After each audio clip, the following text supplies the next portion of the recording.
Hi everyone, Carter Krishnar here for the Florida Squeeze.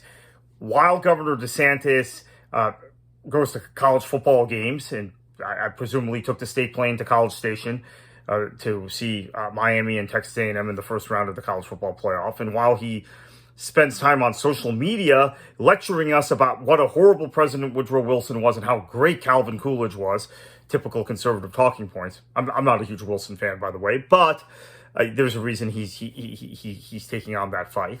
It's all ideological. Canadian tourism to Florida is way down. And the governor has had a year to prepare for this, or 11 months to prepare for this, has not. And equally importantly, local elected officials of both political parties here in the state of Florida have been caught with their pants down, so to speak. That's because Broward County alone, where Little Quebec, which we colloquially know as Little Quebec, a portion of Broward County in Dania Beach and Hollywood, 150,000 less Canadian tourists, county officials have told me privately, are expected this winter and holiday season compared to last year. And we see flights way down from Canadian airports to Florida. In fact, rash of cancellations of flights, pull down of winter seasonal flights and summer seasonal flights from Canada to the United States. The two big airports that service a lot of traffic to Canada, Fort Lauderdale and Orlando internationals, still have an array of flights, but less than they used to. Miami, Tampa, Fort Myers, they have less flights and are almost zeroed out for the summer. Less flights in the winter, almost zeroed out for this coming summer in terms of what the Canadian airlines are offering in service to Florida. So that alone was a very bad sign. We're seeing lots of seasonal rental properties go unrented on the west coast of Florida, I'm told by someone in the real estate business. And those were seasonal rentals that were typically given to Canadians, that were typically leased by Canadians. So this is now the chickens coming home to roost that was talked about in the spring when Donald Trump talked about 51st state. When I went to Canada over the summer, spent a couple of weeks up there and actually did research for this book that I recently published. It's the shortest book I've ever published, but it's also probably the one of the most important because it's a lot of history that Americans don't know. And this was meant to teach Americans about American aggressiveness towards Canada in the past. Something that you're not going to hear a lot about in America at 250. Ken Burns, very, very much to his credit, and I love Ken Burns, one of the greatest storytellers of American history and a national treasure, in my opinion. Ken Burns gets into a lot of this, or at least the Revolutionary War aspect of it. A lot more of it is after that War of 1812 and onward. It's actually, I might as well have a shameless plug here, kind of a cheap last-minute holiday gift if you want it via Amazon. The paperback's $11.49. The hardcover is a little more than that, but well worth it in this era when books are super expensive. But didn't come here to plug the book, came here to talk about when I went to research for that book. I was hearing from people, hey, we spend our winters in Boca Raton, we spend our winters in Hollywood, we spend our winters in Naples, we spend our winters in Sarasota. We are not coming back to Florida. In fact, one person told me his sister lives in Clearwater. He's not going to go visit her anymore. If she wants to come see him, he's going to have to come. She's going to have to come to Ottawa. So this is what I was hearing over the summer. In fact, when I wore a shirt which had Boca Raton on it in a town in Quebec, midway between Montreal and Gatineau. Gatineau is the other side of the Ottawa River from Ottawa, so that's the Quebec side. It's what we used to know as Hull. It's now Gatineau. I could hear like two people commenting about, oh, Florida, but really like nasty comment about Boca Raton in Florida. And when I would interact with just common people and tell them where I was from, I was shocked by how many people north of the border knew who Governor DeSantis was, because Americans don't know who the Premier of Ontario is or the Premier of Alberta. Americans don't know who the governor of Montana is, or the governor of Massachusetts is. Most Americans. So that so many Canadians knew who Governor DeSantis was, and they probably don't know any other U.S. governors. Maybe they've heard of Gavin Newsom because he makes himself be known.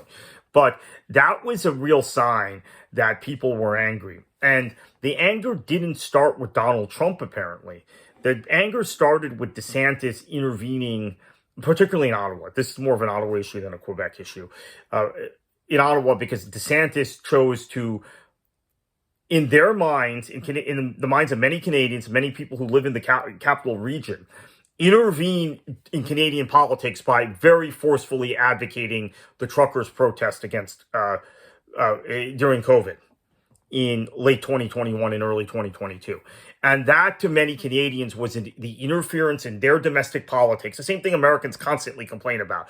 Americans said that when Doug Ford, the Premier of Ontario, ran that ad with Reagan's words, basically attacking Trump a few months ago. Oh, Canada is interfering in our domestic politics. Well, a lot of Canadians had already told me, hey, Ron DeSantis interfered in our domestic politics. And for those of us who own shops in Ottawa, who work in Ottawa, who live in Ottawa, the truckers descending on us became a nightmare. And it was aided and abetted by the governor of Florida. So tensions are quite high. And where does Florida go to offset this loss in revenue from Canadians not coming? Because millions of Canadians visit the state every year. Now, if you're down 150,000 in Broward, you're probably down similar numbers in the Orlando area, and less visit the West Coast, but maybe percentage-wise it tracks similarly. So if we say about on average, about 750,000 Canadians come to Broward County. About 100 to 150,000 of them become like semi-permanent residents during the winter. If you're down 150 overall, you're down. Let me do the quick math. 1 out of 6 Canadians is not coming to Broward County anymore. Many of them will be long-term people who are not just here. So this is the difference that I think DeSantis doesn't get. He talks about tourism numbers. Oh, we'll get tourists from Latin America. They come for 2 or 3 days. They don't have the same. I'm not trying to make a ethnic statement here or a racial statement, so please don't interpret it this way. They don't have the same level of disposable income. And they're not going to spend as much money here.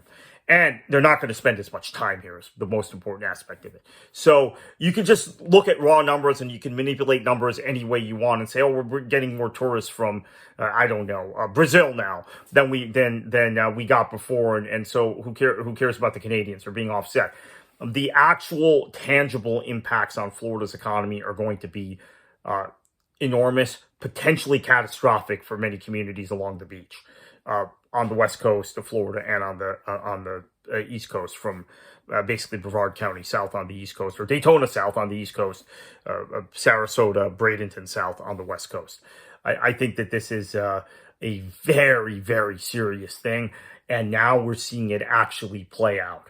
It was theoretical. I made videos like this, and we're on a podcast or two where I was invited on to talk about the potential for this. It was theoretical at the time. We thought it would play out, but it was theoretical. Now it's playing out, and I think this is very, very bad for Florida.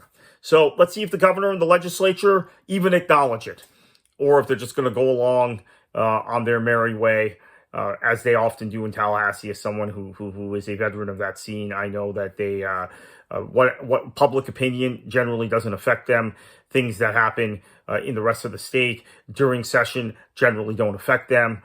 Things that might happen, the U.S. might end up in a war during session, and it generally doesn't affect them unless they have some ideological reason to champion it.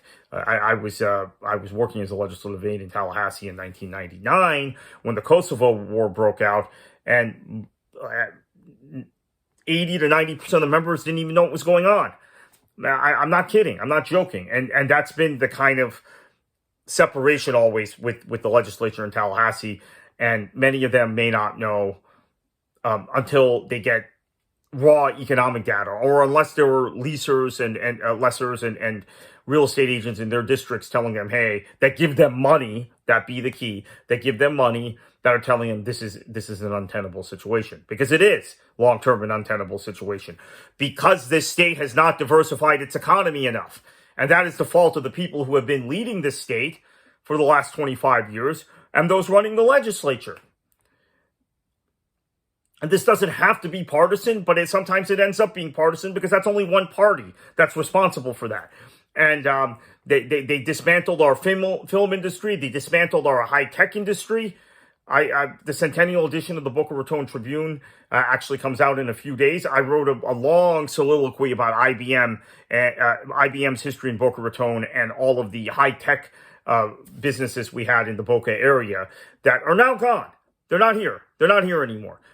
Everything is about tourism and catering to high net worth individuals from the Northeast that may not like the ideological drift of Kathy Hochul or whoever, whatever, Mamdani, whatever public official they don't like in the Northeast. So, this is why Florida's in the mess it's in.